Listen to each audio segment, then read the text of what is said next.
kwa ajili ya kutoa elimu kwa vijana wanufaika wa mkopo, unaitwa mkopo wa Mama Samia ambao unapitia Wizara ya Mifugo na Uvuvi.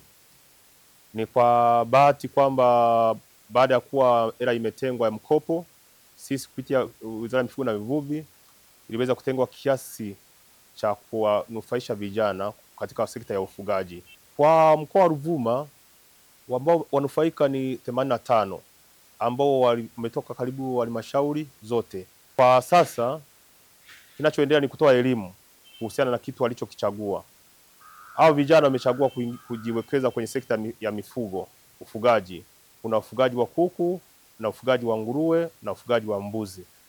Kwa hiyo kinachofanyika hapa ni kuweza kutoa elimu kwa kitu walichochagua. Kama walichagua kufuga mbuzi, ili aweze kujua ataanza vipi kufuga mbuzi, atawezeshwa nini na yeye wajibu wake atafanya nini.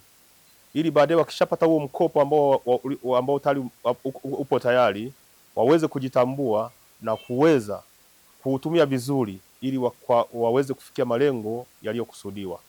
Rai yangu ni kwa vijana waliofaidika katika mkoa huu wa Ruvuma waitumie mikopo hiyo vizuri watakayoipata ili kuhakikisha kwamba wanajiinua wenyewe na jamii kwa ujumla na nchi kupitia kwenye sekta. Kwa hiyo mimi ninachotarajia utekelezaji wa manufaa ili wenzenu ambao bado hawajapata na wao wawe wakakumbukwa tena.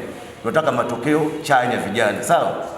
Nishukuru Rais wangu wa Jamhuri ya Muungano wa Tanzania, lakini nishukuru Wizara ya Vijana kwa kuweza kutupatia mkopo huu vijana. Nimeomba mkopo kwenye ufugaji wa mbuzi. Kwa hiyo sasa naenda kufuga kisasa tofauti na awali ambavyo nilikuwa nafikiria. Matarajio ya mkopo huu kwangu, kwanza yataenda kuniinua kiuchumi mimi binafsi, lakini pia mimi nimepanga kutokana na ufugaji nitaenda kushirikiana na wenzangu, kwa maana ya kwamba nitaenda kuajiri wenzangu kile kidogo na wao watakipata. Kwa hiyo matumaini yangu kwamba nitasogea mbele, lakini pia jamii itasogea mbele kupitia huu mkopo ambao mimi nimeupata. Vijana tunapopata fursa, tunapoona fursa za namna hii, basi tuchangamkie, tusifikirie kila kitu ni siasa. Serikali yetu imejipanga kutusaidia vijana, kutuinua vijana.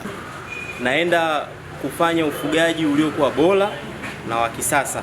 Hivyo nitaenda kunufaika kwa kupata masoko, kwa kupata uzalishaji mzuri na kupata kipato kilichokuwa kikubwa tofauti na nilivyokuwa mwanzoni. Nipende kuwashauri vijana wanaposikia fursa kutoka serikalini wasipuuzie.